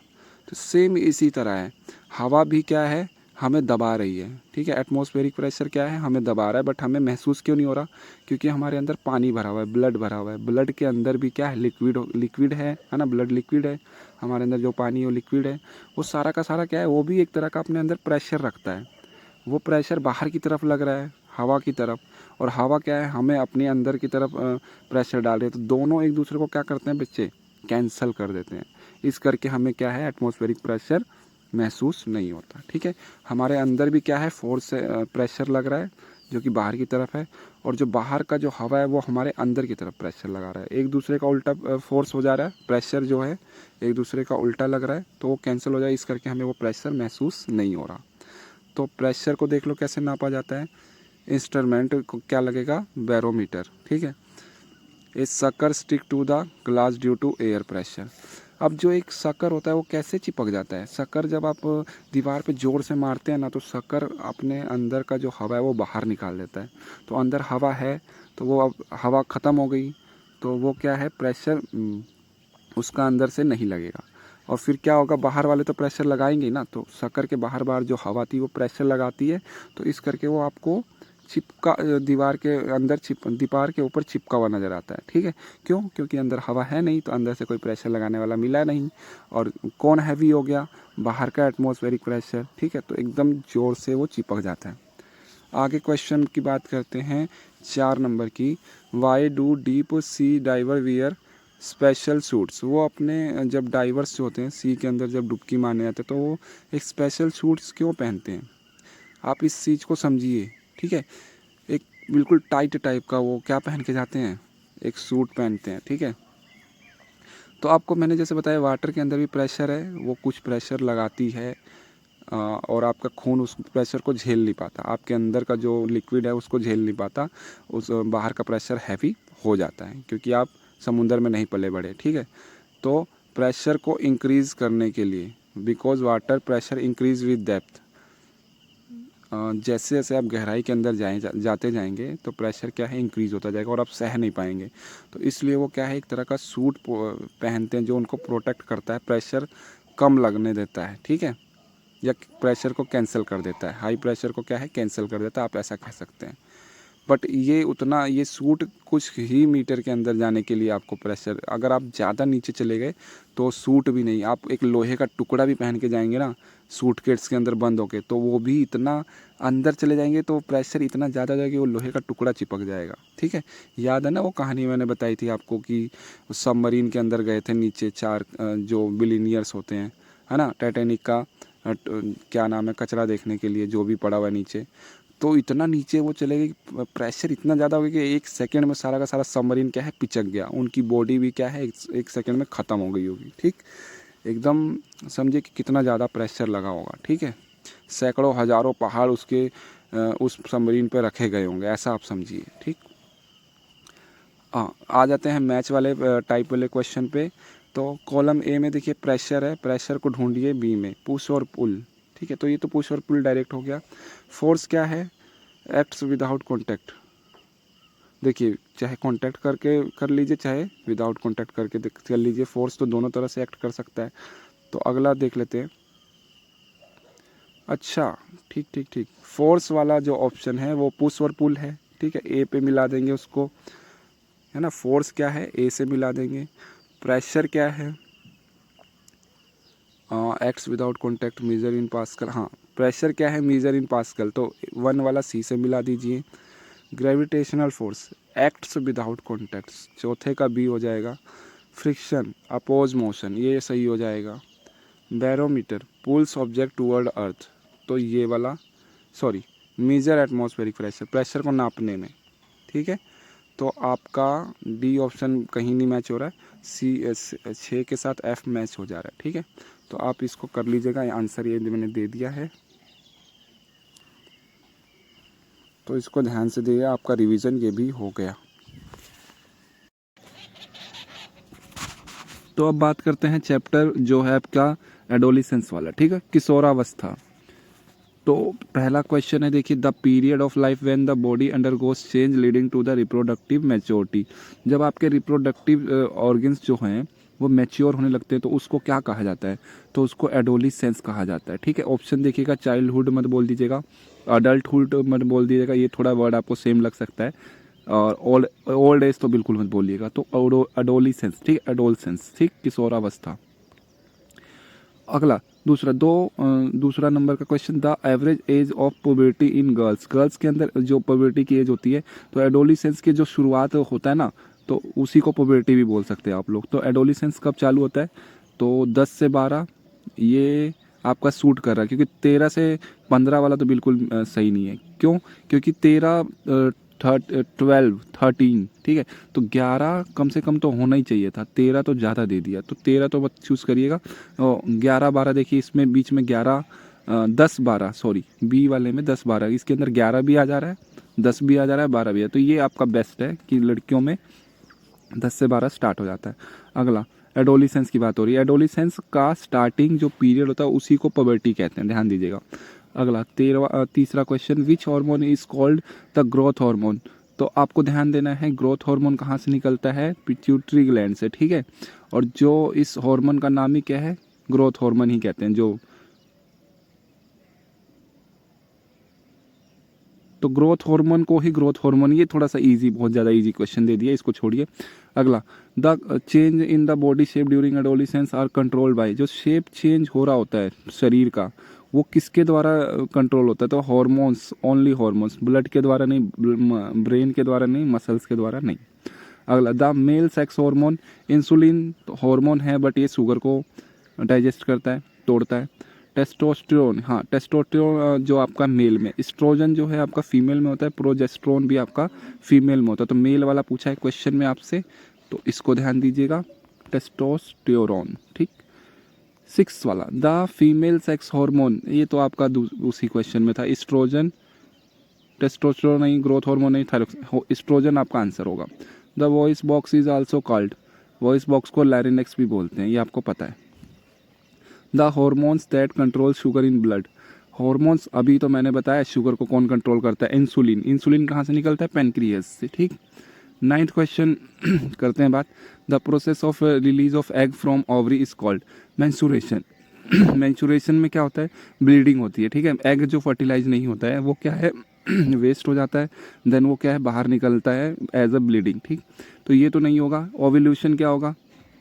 यही होता है, जब अंडा आपका पैदा होता है या निकलता है, फॉर्म होता है, तो ओव्यूलेशन बोलते हैं। तो यही है, एग का फॉर्म होना ओवरी में इज कॉल्ड ओव्यूलेशन। फर्टिलाइजेशन मत बोलिएगा, रिप्रोडक्शन मत बोलिएगा, ठीक।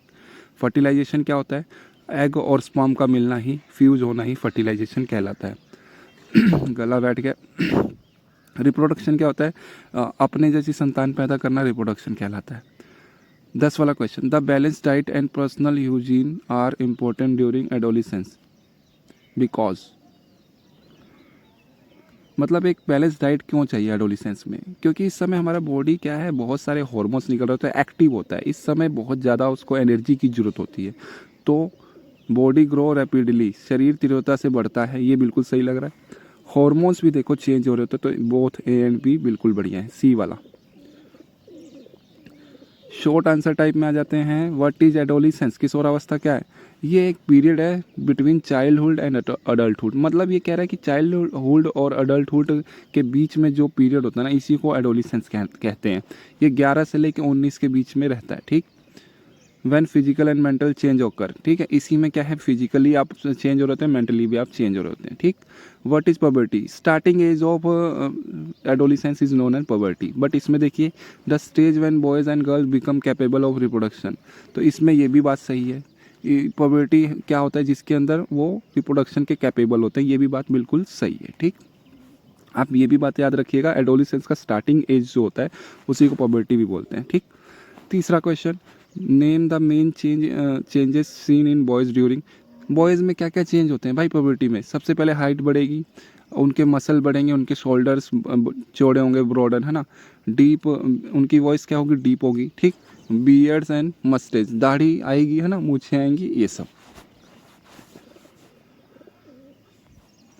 4th वाला question, name the main change during girls, girls during puberty. Puberty में लड़कियों का क्या होगा भाई, लड़कियों के जो हैं ब्रेस्ट हैं जो वो डेवलप्ड होंगे, वाइंडिंग ऑफ हिप्स है ना, जो उनकी कमर होगी वो बड़ी होगी, और स्टार्ट ऑफ मेंस्ट्रुएशन, उनका मेंस्ट्रुएशन स्टार्ट हो जाएगा। अगला क्वेश्चन, व्हाट आर हॉर्मोन्स।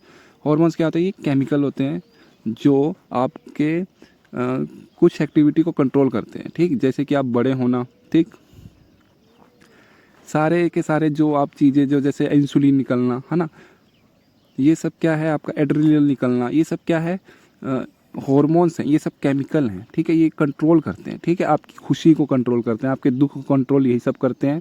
तो ये एक्चुअली एक केमिकल होते हैं जो कहाँ से निकलते हैं, एंडोक्राइन ग्लैंड से। एंडोक्राइन ग्लैंड क्या होता है, पिट्यूटरी ग्लैंड हो गया, एड्रिनल ग्लैंड हो गया ना, ये सब आपका पिट्यूटरी ग्लैंड हो गया। सो सारे के सारे जो ग्लैंड का ग्रुप होता है उसको एंडोक्राइन ग्लैंड्स बोलते हैं, ठीक। नेम टू एंडोक्राइन ग्लैंड्स, देखो दो नाम भी पूछ दिया, pituitary gland, thyroid gland. Thyroid से थायरोक्सिन निकलता है, पिट्यूटरी से आपका क्या निकलता है, ग्रोथ हार्मोन निकलता है। पिट्यूटरी को मास्टर भी बोलते हैं, ठीक है, मास्टर ग्लैंड भी बोलते हैं, क्योंकि ये सारे हार्मोन्स को कंट्रोल भी करता है। अगला है व्हाट इज मेंस्ट्रुएशन। मेंस्ट्रुएशन क्या है, मैंने बताया, जब एग जो होता है फीमेल में जो फॉर्म हो जाता है, वो फर्टिलाइज ना हुआ तो वो क्या है, डिस्चार्ज हो जाता है, वो एग क्या है, खराब हो जाता है। तो discharge of blood, monthly discharge of blood and tissue from the uterus in girls, ये भी सही है, बट मैंने जो बताया रीज़न आप उसको भी कर सकते हैं। जो एग होता है लड़कियों में जो डेवलप्ड हो चुका होता है एग, वो फर्टिलाइज ना हुआ तो अब वो एग क्या है, ख़राब हो जाता है। वो ख़राब होने के बाद उसका क्या है, वो बाहर निकलेगा, ठीक है, बाहर निकलने का मतलब है डिस्चार्ज, तो with the help with blood, ठीक है, वो ब्लड के रूप में क्या है, ख़राब होकर बाहर निकल जाएगा। और जो सेल वाल बन जाता है अंदर यूथेरस में, है ना, उसको भी जो लेयर बन जाती है वो भी बाहर निकलेगी, ठीक। तो यही सब क्या है, ब्लड के रूप में बाहर आ जाता है, इसी को हम क्या कहते हैं, मेंस्ट्रुएशन, ठीक है। तो लड़कियों में कब से स्टार्ट हो जाता है, 11 से 12 के बीच में, 11 से 13 के बीच में स्टार्ट हो जाता है। और स्टार्टिंग वाले को ही आप इसको देखिएगा क्या कहते हैं, और मेनोपॉज क्या होगा, 50 साल के बाद ये क्या है, इनका ये मेंस्ट्रुएशन बंद हो जाता है, तो उसको मेनोपॉज बोलते हैं, ठीक। अगला है what is Adam's apple. Adam's apple क्या होता है भाई, जो आपका लारिंक्स होता है ना, वो बाहर की तरफ निकल जाता है, ठीक है, विजिबल हो जाता है, ठीक है, तो उसी को एडम एप्पल्स भी कहते हैं। देखो लिखा भी हुआ है, it is the large part of the larynx, जो सबसे बड़ा पार्ट होता है ना लारिंक्स वॉइस में, उसी को कहते हैं एडम्स एप्पल, जो कि मेक्स देयर वॉइस डीप, उनकी आवाज़ को गहरा बनाता है, ठीक है। What is the role of pituitary gland. Pituitary gland क्या होता है भाई, तो ये क्या है, सारे अदर ग्लैंड्स को कंट्रोल करता है, लिखा भी हुआ है। So it is called the master gland, आपको बता दिया मैंने, आप इसको देखिएगा। 10th वाला देखिए, why should adolescents maintain personal hygiene. Hygiene मतलब साफ सफाई भाई। तो एडोलिसेंस के समय क्या है, लड़कियों को तो खासकर हाइजीन करने की ज़रूरत है, ठीक है, क्योंकि उनका ब्लीडिंग होता रहता है, उनको एक साफ पैड की ज़रूरत पड़ेगी, ठीक है, तो ये सब अलग बात है, ताकि उनको इन्फेक्शन ना हो। आपको बस ये साफ़ सफाई क्यों रखनी है, ताकि आपको इन्फेक्शन ना हो, स्किन्स की प्रॉब्लम ना हो, क्योंकि हाँ स्वेटिंग भी आपका ज़्यादा होने लगता है, तो आपको वो सारी चीज़ें आपको हाइजीन रखनी है, ठीक है, एकदम साफ़ सफाई रखनी है, आप बीमारी से बचे रहें, ठीक।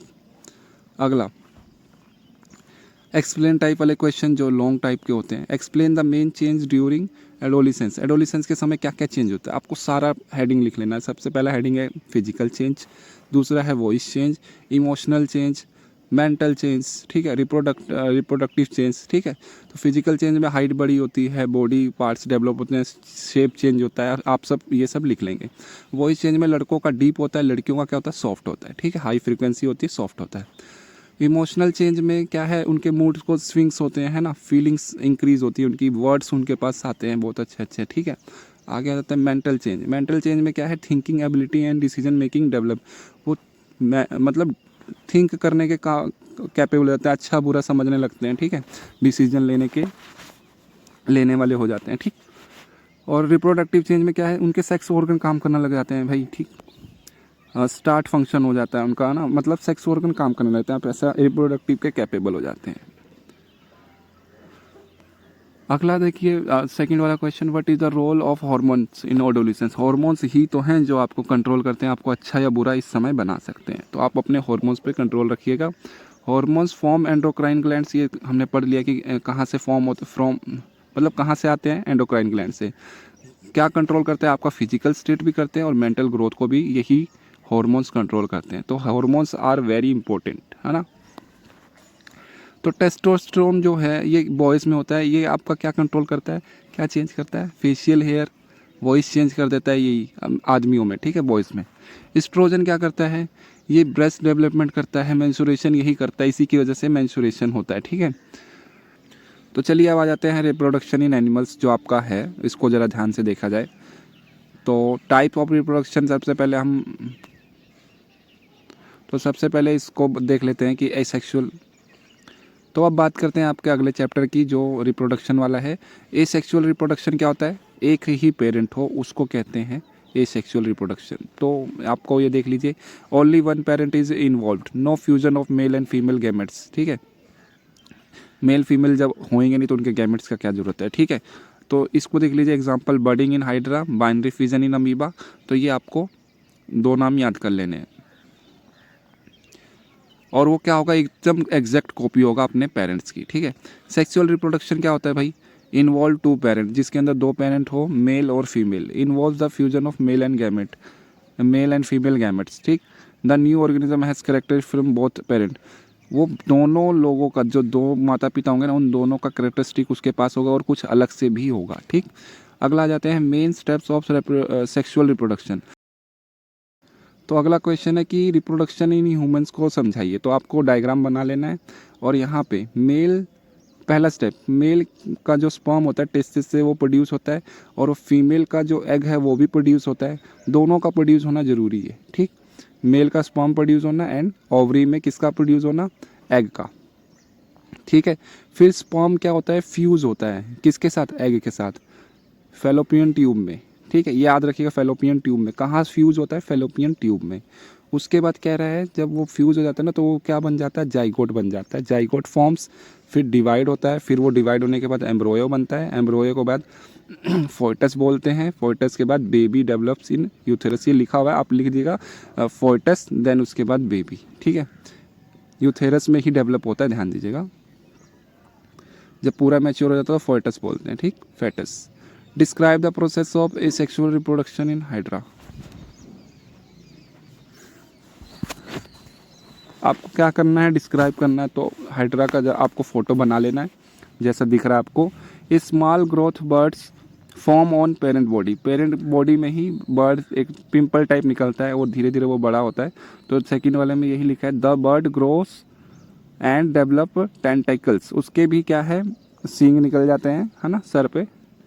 और it detach and become a new hydra, वो उस पेरेंट में से अलग होके नया बन जाता है, ठीक है। इस तरह से उसका एक बेबी बन गया, ठीक, सिंगल पेरेंट से। आगे थोड़ा सा फिर से रिवीजन कर लीजिए, क्या क्या हमने पढ़ा, रिप्रोडक्शन, प्रोड्यूसिंग न्यू इंडिविजुअल्स, ठीक है। Example all living things. Fertilisation क्या होता है, fusion of sperm and egg, ठीक है। Example human and frog. Zygote क्या होता है, फर्टिलाइज एग को ही जाइगोट कहते हैं। The first stage of life, सबसे पहला लाइफ का जो स्टेज होता है, IVF यानी इन विट्रो फर्टिलाइजेशन एक अद्भुत चिकित्सा प्रक्रिया है। इसमें स्पर्म और एग का मिलन महिला के शरीर के बाहर होता है। यह मिलन एक कांच की प्लेट या टेस्ट ट्यूब में किया जाता है। जब फर्टिलाइजेशन हो जाता है तो एक जाइगोट बनता है। इस जाइगोट को फिर महिला के गर्भाशय में रखा जाता है। यहाँ बच्चा धीरे धीरे विकसित होता है। IVF ने कई परिवारों को खुशियों से भर दिया है। यह दोस्तों, जिंदगी में सीखना कभी मत छोड़ना। हर छोटा कदम एक बड़ी मंजिल की शुरुआत होता है। अगर आज कुछ नया सीखा है तो उस रोशनी को किसी और तक जरूर पहुंचाना। मिलते हैं अगले वीडियो में एक नई सीख के साथ। तब तक मुस्कुराते रहो और खुद पर भरोसा रखो।